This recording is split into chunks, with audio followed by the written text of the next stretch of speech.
Welcome to our second video in this webinar series on youth addiction. Today we're going to talk more about the basic context, where this challenge originated from in Ethiopia, and the project area and specific. We'll do a quick recap, do an overview of Ethiopia as a country and more about Addis Ababa, the capital, and the project area Kolfe, which we are targeting. As a quick recap, the Social Innovation Challenge was developed because we recognize that we don't always have the solutions, and there are many unique and innovative ways to solve for multiple challenges. We believe that through a collaborative process between community members and innovative thinkers such as yourselves, we are able to identify new approaches that we haven't considered before. For more information on other ideas from the past, feel free to look at the different challenges that we posted on our website that are closed now, but the ideas still exist, and you can look at the creative output of other teams that I've put forward in the past. The process itself is only 5 steps, but the most important piece starts with ideation. This is where you would take the challenge statement that we have provided, but that was defined by the community members as one of the most pressing challenges that they currently face. What's important at this stage is that you learn to listen. You listen to understand, learn to understand the context before jumping in with your solutions. We'll be delivering more information on the challenge, but you can also watch the video and review the technical brief.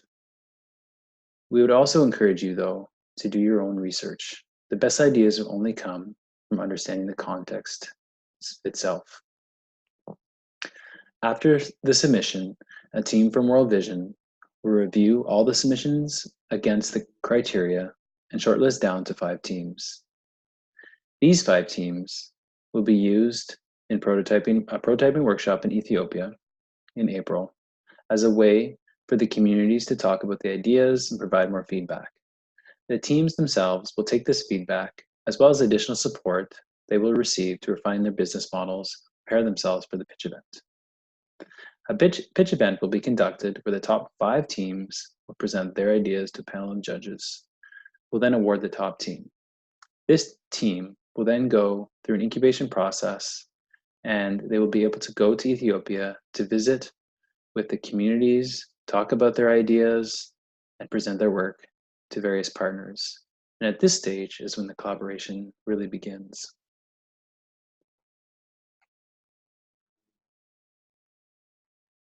What's unique about this challenge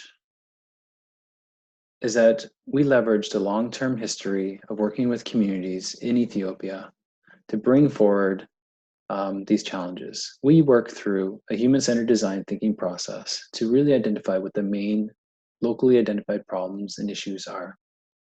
We then work with groups such as yourselves to find these initial innovative ideas.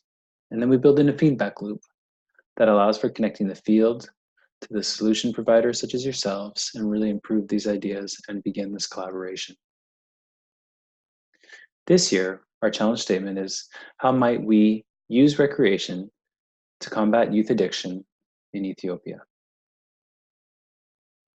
Youth addiction to drugs, in particular chat, is one of the biggest problems facing youth in Ethiopia. In this particular community, we want to explore the ways in which recreation might be used to combat youth addiction. Through the course of this challenge, you will learn more about how the addiction can create many adverse effects in youth, particularly in the long-term mental health and what it does to impair the potential of youth in contributing back to society as well. So let's talk a bit more about Ethiopia. Ethiopia has a very ancient and proud history, but is at the juxtaposition of the modern economy today. And so you can still feel much of the ancient traditions up against the modernizing of society and of the economy. Ethiopia, over the last decade, has become one of the fastest growing economies in the world, growing at 10% year over year. Interestingly enough, Ethiopia, which is an East African country, is landlocked. It has no access to the oceans to be able to export to other countries, and so is highly dependent on relationships and strong partnerships with the countries around it.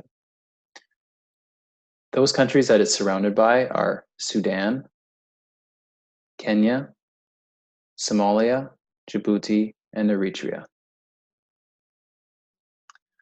The capital of Ethiopia is Addis Ababa. The population of the whole country is over 100 million people. This is the second highest population in Africa after Nigeria.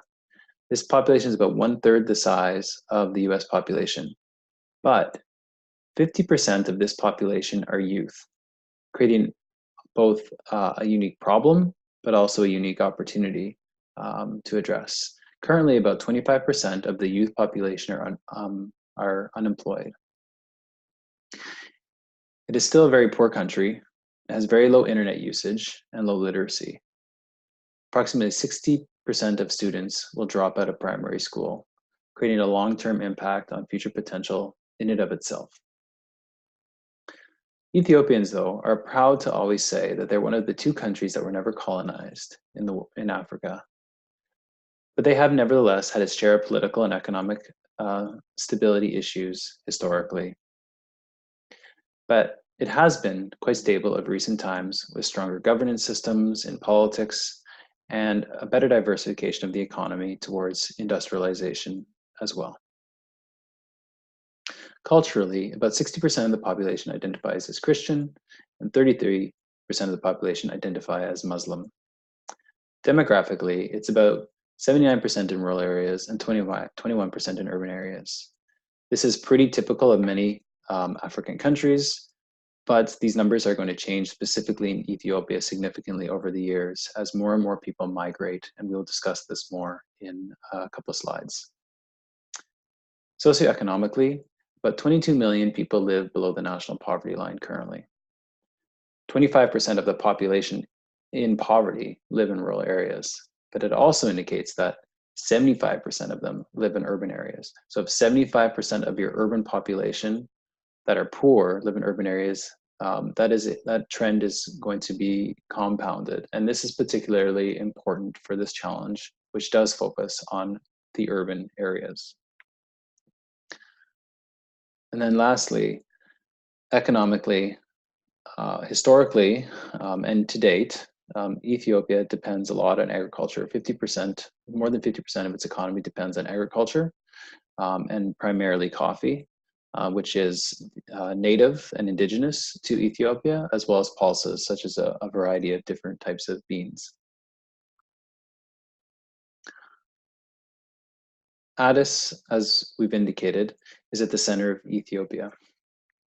But like many rapidly urbanizing centers, Addis has struggled to adapt to the increasing population and struggles with a high density per square kilometer. About 5,000 people live per square kilometer in Addis Ababa. Kolfe, which is the project area, is identified as a peri-urban area within the Addis Ababa boundaries. It is on the western edge of Addis Ababa city center. Has a population of about 500,000, and the population density here is even worse at about almost 7,500 people per square kilometer. And this is really driven by the fact that it's a low cost of living, and you have many economic and rural migrants that are coming here first as they move into the urban setting. And it also provides good access to a lot of the jobs, but more expensive living in the center of the city. But with the cheap housing, it's also poor housing. It also lacks poor services, poor infrastructure around water and sanitation. And what we get is a high incidences of waterborne illnesses and diseases. Also important to note that this peri-urban area is home to the rubbish landfill site that has collected trash over the last 50 years. It's both a danger. It has killed people, as we've noted here. In 2017, 120 people died from a landslide, but it also has become attracts a lot of people looking to earn incomes, picking waste, a meager income picking waste from the landfill sites.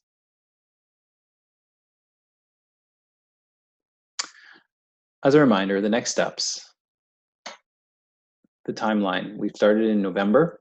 This challenge will go to March, and where the submissions will take place. The next webinar in our series will be more on the challenge, solution, and gaps process, using the impact gaps canvas framework that we've discussed in previous series.